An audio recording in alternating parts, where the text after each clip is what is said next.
Something happened here, what it is ain't exactly clear. It's the 1st of April 2021, a year on from the implementation. And looking at this scenario, it appears my wheel toys are morphing into a grown-up version of my old Meccano sets.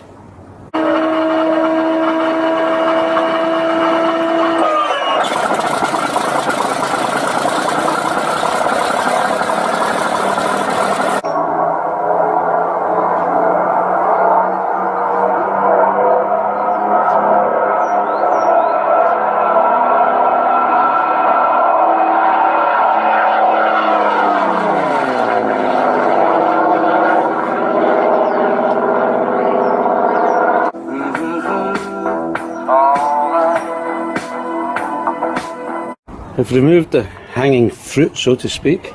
Going to clean, prep and rattle can them.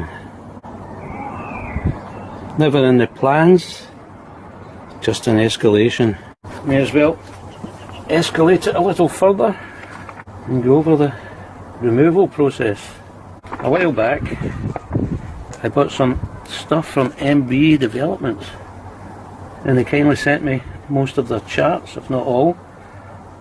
Quite useful, it lets you see what you're up against. The fuel tank sits on the rubbers, held in place by a steel strap. Okay, it's here. But you really want a short extension bar to access the strap. To access the strap this side, the air box has to come out, and it's an 8mm socket, not 7. 2 fixings on the top and one in this slotted area here. It's open at the bottom and the top to get the nut to stick. I couldn't see it when I was removing it. To get the nut to stick, I stuck a screwdriver down from this area. Oh, washer either side, how it came off. To get it back on, I'm not sure.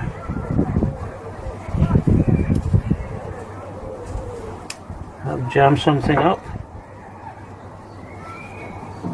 drop it in and spend a little time, get it to go. The toolbox. There are 2 fixings like so, which clamp it on the sides.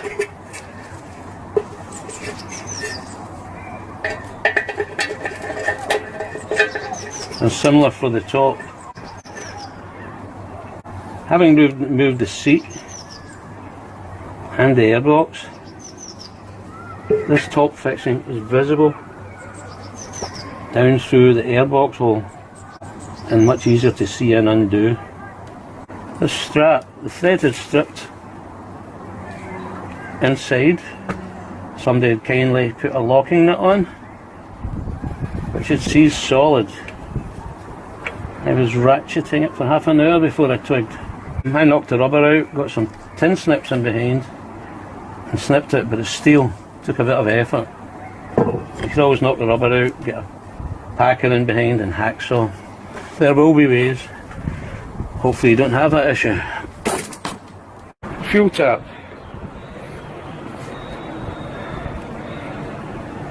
I do believe there's an up and down in these nuts. That's the right way up. Remember, it's anti-clockwise. Get on this area a couple of threads. Just remember you're turning it to the right, it will screw onto this area. Locate it, and as you thread it onto the fuel tank, it will be threading onto the fuel tap. Here. Dead easy. Like so. I've removed the front wheel. 2 reasons. I want to fit tubeless and change the fork springs. Taking the 2 nuts out the top, might have jumped the gun in that, and the 2 nuts round here. Raise this up, poke the screwdriver in, and the buffer's out. So I'm going to knock these bolts out and see how I compress the springs. When you've removed the buffer to get the springs out, you have to get this part of the rod roughly up to that ink mark. Then if your fork links are loose, they'll slip out without too much trouble.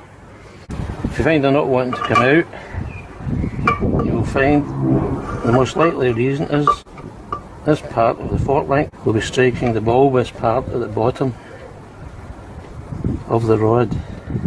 So compress the springs a little more and it should pass. This battle line's being drawn, but nobody's right if everybody's wrong. Young people speak in their minds, are getting so much resistance from behind. Going to change the front springs.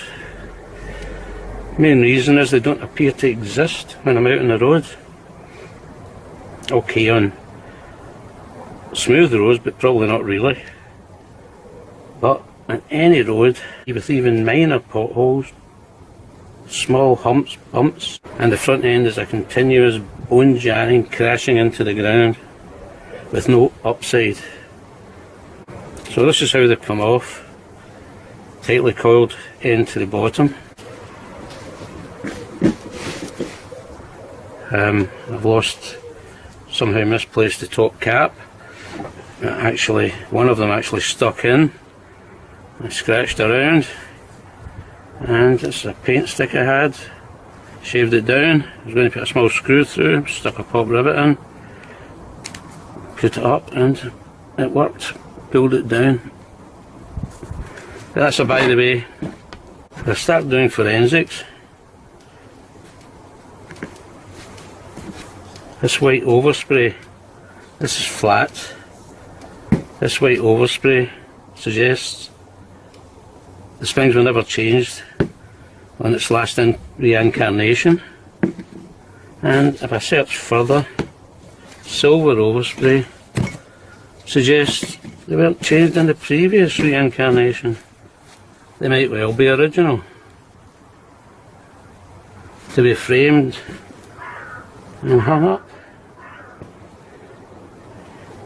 I'm going to change them for these, and I'm going to put the tightly coiled end at the top, as most posts suggest.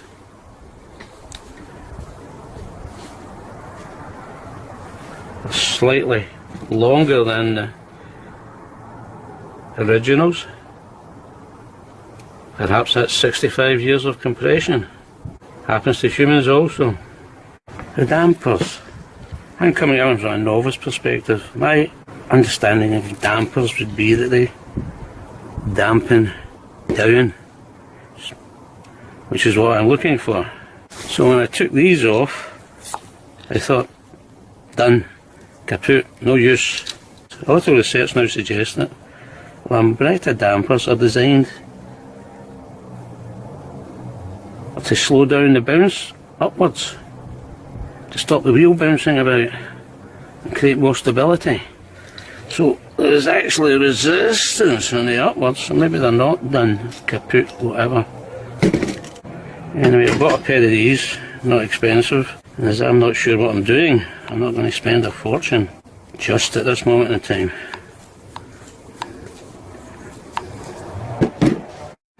It's springtime.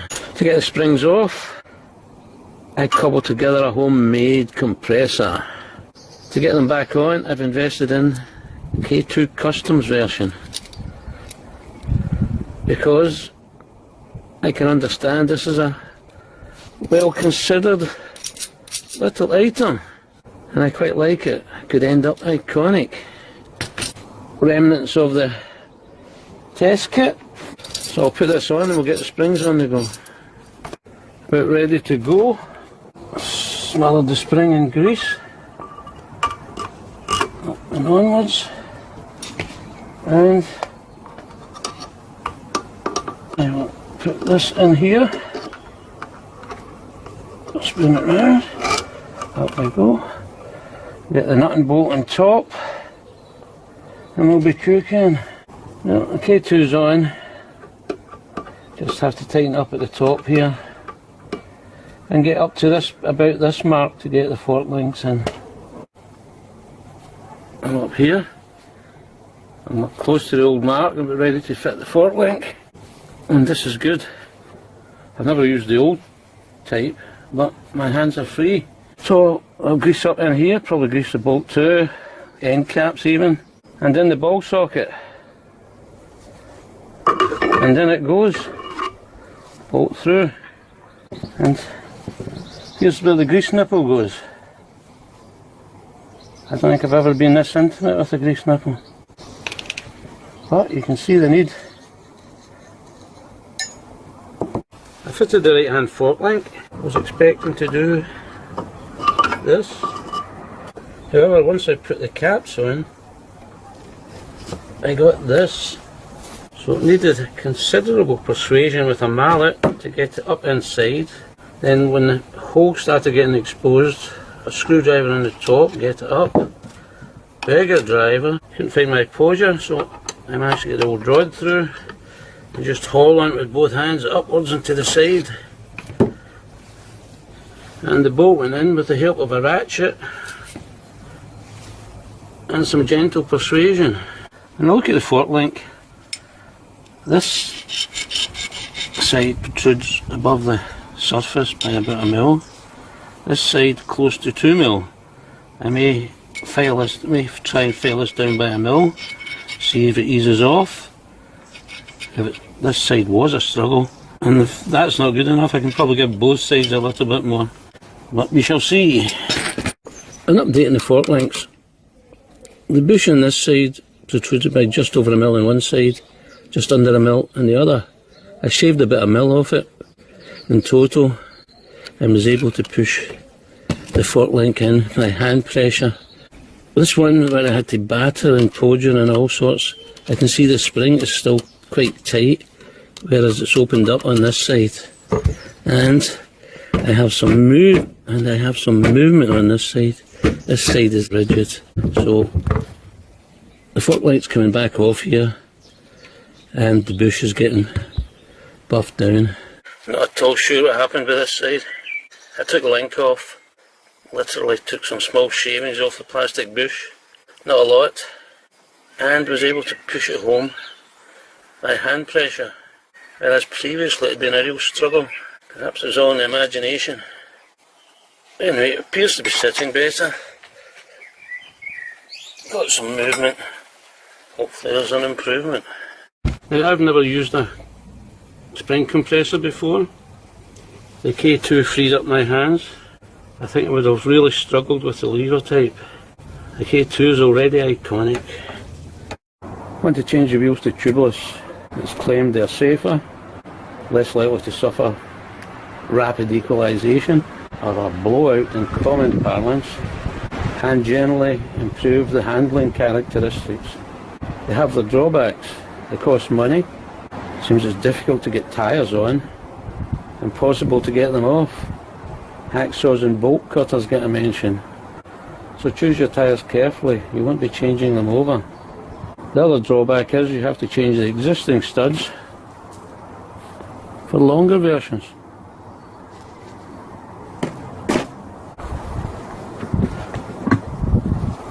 And there are many sad stories online about getting the old ones out. What a field day for the heat. 1,000 people in the street, singing songs and carrying signs.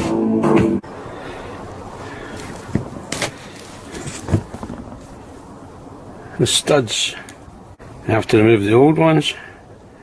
Very thin, flat head. There are stories online of mammoth efforts to remove old studs. I got them off the rear hub without much trouble. I presume they must have been changed at some point. I'll go over the routine anyway.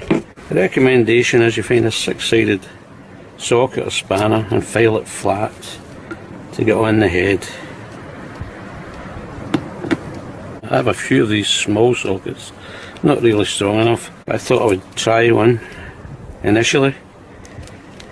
Failed it flat by hand, and it worked fine even with this small ratchet. To begin with, I propped the hub in a horizontal position, squirted all the studs with WD-40. This is not a penetrating fluid, by the way. The penetrating fluid comes in a green can. Gas Plus is a penetrating fluid. This is a dispersant. Different actions. If you get a YouTube video up and watch penetrating fluid in action, you'll see it actively spinning around the threads, working its way inside the nuts, chasing the air out. How well it would do that with rusty bolts, I don't know, but it will be actively trying. This is a dispersant. I've squirted it on all the nuts in the hope that it will soak through. That's why I put it in the horizontal position. I gave it a few squirts over the course of a day, just left it to soak, and the next day I got the nuts out without an issue. And an update on can colour. This was an offer, so I bought some. I presume at some point in life they've been changed. Can't be 100% certain. But the routine was, I had this bicycle spanner, quite flat, and I get they're anti-clockwise, turn to the right to loosen. So tap tap to the right, tap tap to the left, tap tap tap tap, just to try and break up any seals that have built up in the studs. And the next morning, well, and then I used this short ratchet and they all come off without too much trouble. I was going to demonstrate on this hub to see if it would work, but when I was tapping, they all began to move. So it looks like I'm not going to have an issue getting these ones out. If you're having trouble, there is room to double nut. Thread, this thread stops about here, the width of that screwdriver. You put a double nut on, make sure it's the right thread. You have this much room to turn it, and it's to the right, so you'll be able to tighten it up into the wheel. Then you get the full spanner on here, take the nuts off, and hey presto, you get the nuts off, all going well. So hopefully that's how it works for you. Time we stop, hey, what's that sound? Everybody look what's going down.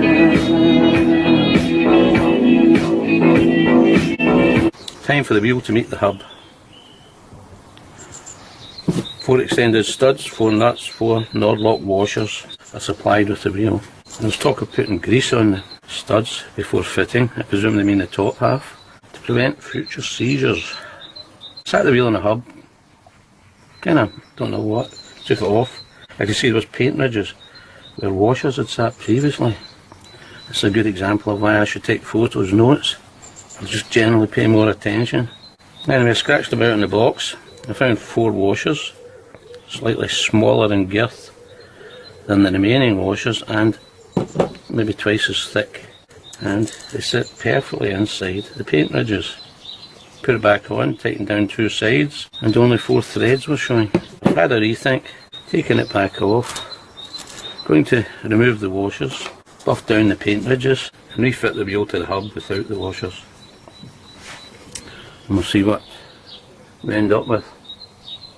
I've turned the wheel over, and with a Nord-lock washer in place, 5 threads are exposed. Had a look at the old style studs, and 7 threads are exposed. 5 threads stretched to about here, plenty of room for more. I think SIP have just been minimalist in their approach. The wheels, and I guess the fixings, have been approved by the German regulators, so we'd assume they're okay.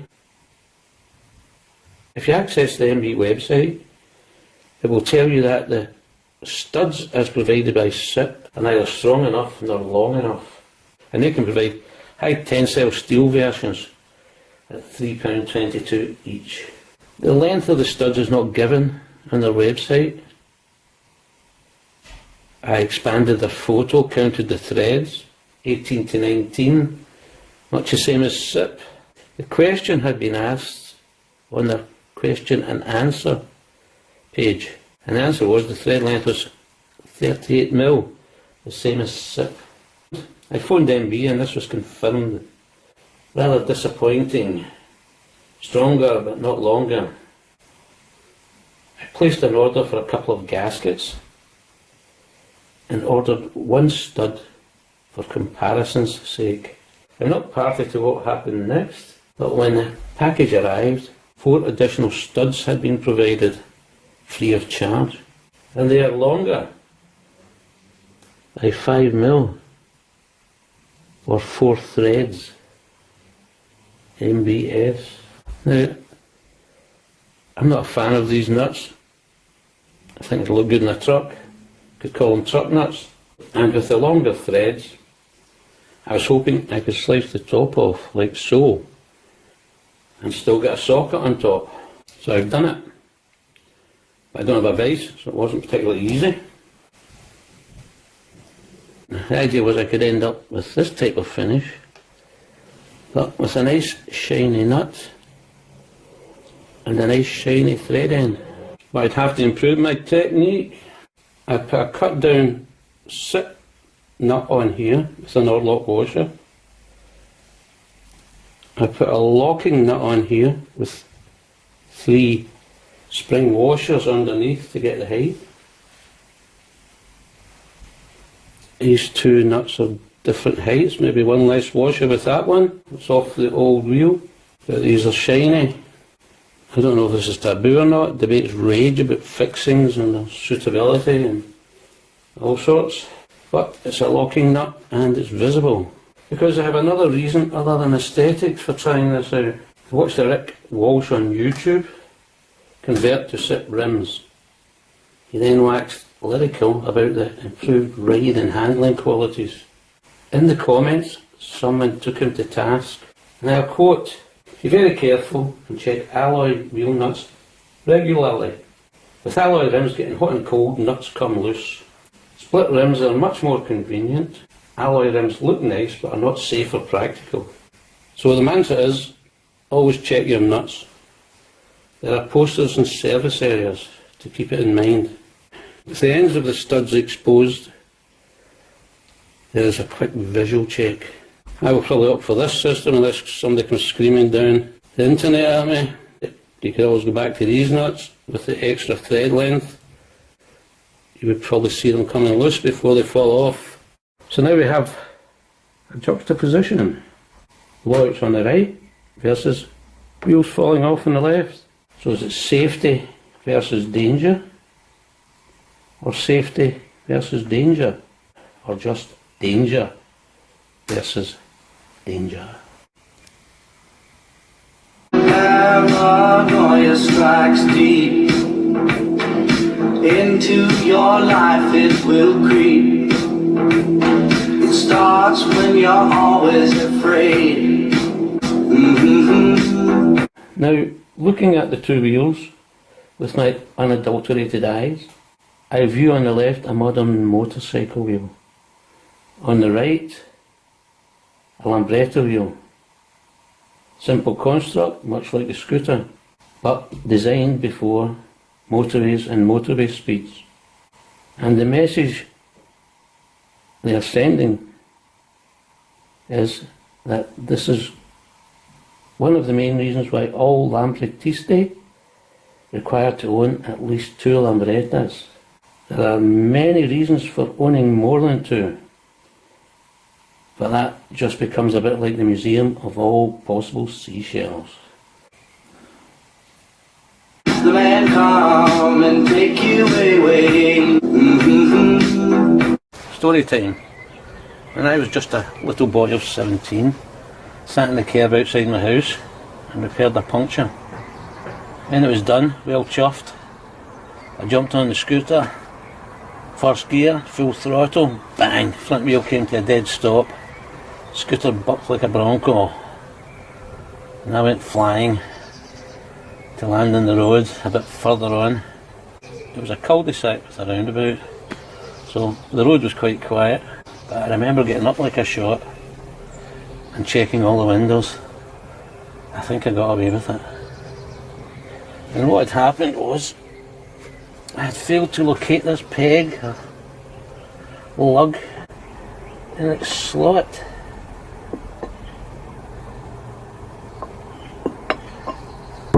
And the part of the wheel was able to turn round fast enough and hard enough to wind the speedo and brake cable with it till I tight and dead stop.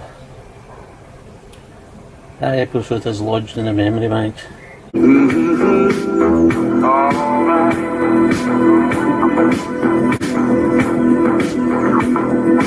Alright.